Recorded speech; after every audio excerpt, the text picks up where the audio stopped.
How do Ontario's hospitals work?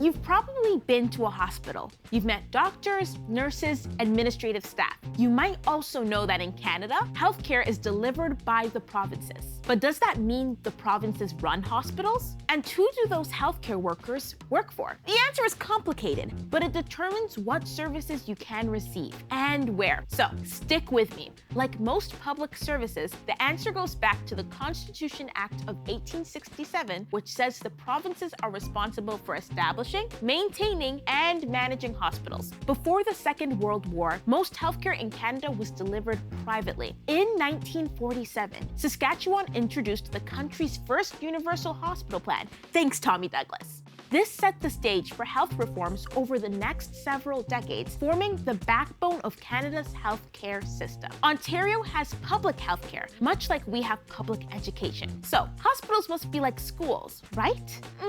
Not really. Schools report to school boards, which report to the Ministry of Education. But Ontario's roughly 140 public hospitals are independent corporations. A hospital has its own board of directors that makes decisions on day-to-day operations. It's all set out in the Public Hospitals Act. That means that hospitals choose what services they do and don't offer. For example, Catholic hospitals, such as St. Michael's in Toronto, do not offer abortion or medical assistance in dying. Instead, they transfer patients to a different hospital. But does that mean hospitals are private businesses? Also no. Hospitals get most of their money from the Ministry of Health and are accountable to Ontario Health. Roughly 40% of hospital funding is called targeted funding. That means that the Ministry of Health decides where it goes. The other 60% is non-targeted, which means hospitals decide which core services they want to spend it on. Maybe its emergency room needs an upgrade. There's also non-ministry revenue, like philanthropy, which hospitals can spend more freely. Okay, so if you go to a hospital, you're treated by healthcare professionals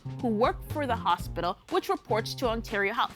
Simple enough, right? Not so fast. While nurses, occupational therapists, and others probably work for the hospital directly, most doctors are private contractors or small business owners. Their business is providing healthcare services, and they bill OHIP directly for their work. That means they don't work for the hospital at all. They just work in it. So yes, that does mean that doctors don't get paid sick days. Thanks for watching this episode of Nerds on Healthcare. If you have any questions about Ontario's healthcare system, you can find me on X at Maryanne Oketch. If you enjoyed this video, hit like and subscribe, and click anywhere around me for more helpful explainers. See you next time.